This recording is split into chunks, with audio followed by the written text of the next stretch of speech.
Welcome to Dallas, the home of the killers. Welcome to Dallas, sharks and gorillas. The girls, they going harder than Hola! ¿Cómo estás? Estoy contento. Estoy contento. That's right. It's Poofy Man. Back with another episode of the Poofy Man podcast.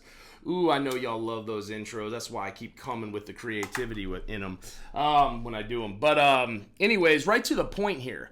So if you're one of those idiots that is still clamoring to the position that trans men should have an access to playing in girls' sports, if you're still like desperately hanging on for dear life, well, first off, you're a fucking idiot. But second off, it's like you might not have much time left. Your knuckles are going to bleed, and it's just you're running out of time if you haven't already. Because today, two former NBA players, they submitted their names into next year's WNBA draft. These are former NBA players. I think both of them. I mean, I'm not a big NBA,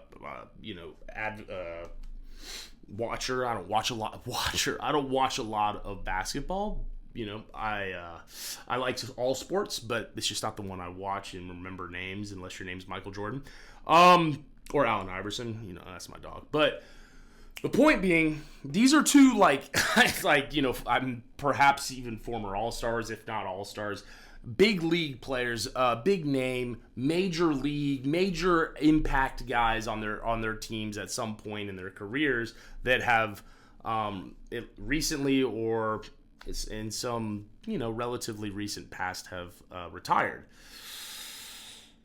And they're literally, I mean, so the WNBA, in lieu of having actual talent, and I'm sorry, like fuck you, they suck. I don't give a fuck. I'm so bad at basketball. Ask Seven the Great. He knows because I teed off on him one-on-one. I said, let's do it. Big man fucking went to town on me. It was 11-1. But I did get that one. In fact, I think it might have been a 3, so let's call it 11-3. But I don't know. My head and my feet and my ass, they're not wired together for basketball. It just doesn't work for me. Just the way it is. So I never really played it. That doesn't mean that I can't tell. You don't need to be fucking Stephen A. Smith, right, to understand when bad basketball is being played. Okay? Layups, fundamentals, airballing on like an in-range 3, like just a airballing, hit the rim. Jeez, at least have some respect for yourself. I mean, the only player, this has nothing to do with any of the politics that swirl around the WNBA. I'm going to get back to that point in a minute. But Caitlin Clark's like the only one that actually like, at least the odds aren't great, but when she puts it up, it might go in. She looks like she knows she would beat me in one-on-one. She'd beat me in one-on-one. She'd beat me. Okay? No one else would. I sat there and watched a fucking Wings game and literally almost lost my appetite. I was at a restaurant across the street from American Airlines, and they had it on. I thought, hey, that might be fun. Maybe eat a little ice cream, watch this game. I realized pretty quickly this is not a game. It's not about basketball. It's not about the talent on the court. It's not about winning championships. It's not about beating the opponent. It's not about the principles that are inherently valued in just athletic competition down through antiquity. It's simply about whiny baby politics is what it is. In lieu of putting real talent, right, on the court, what they do is they just put politics. They just wrap everything in politics so that they can continue to be, have some FaceTime on ESPN, which is sad, which is really sad because it destroys the game. It really shouldn't matter if Caitlin Clark is white and good at basketball. Like, so was Larry Bird.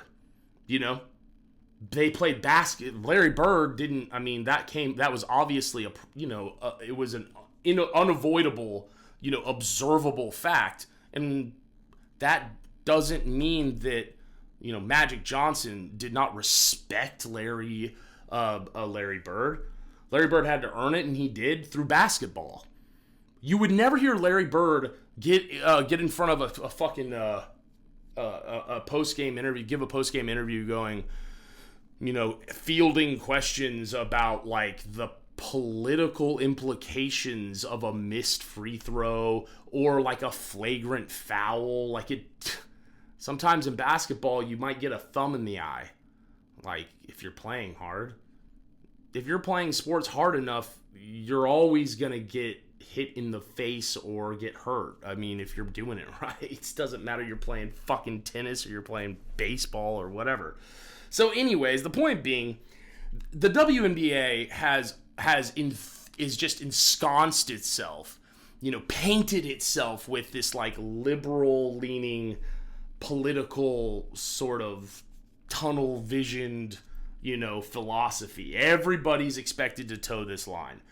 And that's okay. Like, I'm not actually like trying to disparage any like liberal concepts or philosophies in politics. That's not the point. There's just one though.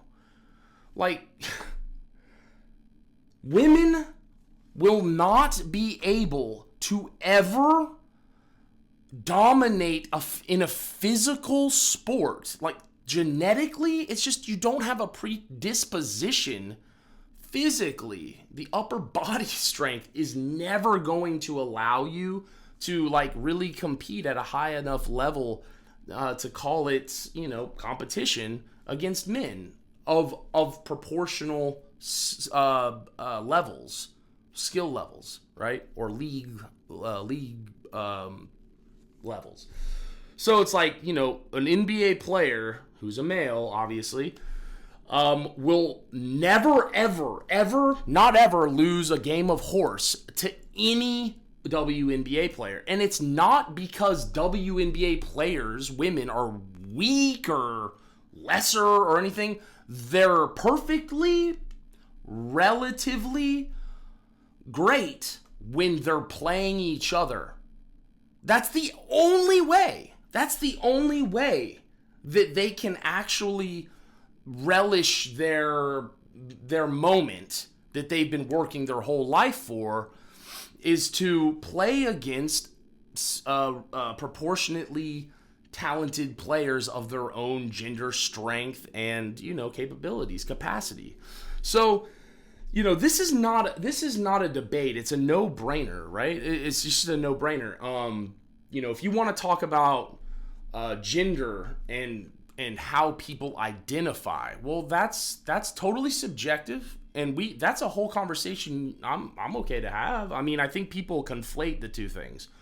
Gender is one thing, but like biological sex is another. When we enter the realm of sports, there is no two ways about it. It's a one-way street. It's a brutal street. And the WNBA and all of the league owner, or all of the team owners and all of the fucking representatives and all the fucking players have walked themselves so, with, pridefully, and, waving this weird banner of equality and inclusion and all this stuff. It's like, you're a professional athlete. There's nothing on this earth that's more exclusive than that. In fact, the entire business model, the entire purpose, the objective, the modus operandi of pursuing any athletic endeavor to the point of being paid for, a professional, is to, through winning more than you lose in successive competitions, exclude every other person, whether they're green, yellow, black, white, have a fucking, like, exclude them until you make a team of 21 or 25 or 18 or 12 or whatever it is. All you're doing is trying to exclude opponents and exclude teams and climb this hierarchy of professional sports. And here you are. Inclusivity is actually not part of the fucking algebra. It's not part of the fucking calculus.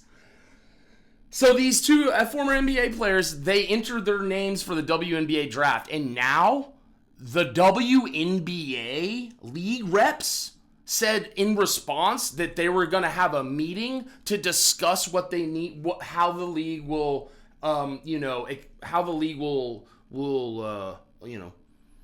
accept their submissions moving forward. How they're going to, kind of adjust for that. Not adjust like they're not going to step off of the stupid idea and philosophy they've been pushing and they've held on to incessantly, right?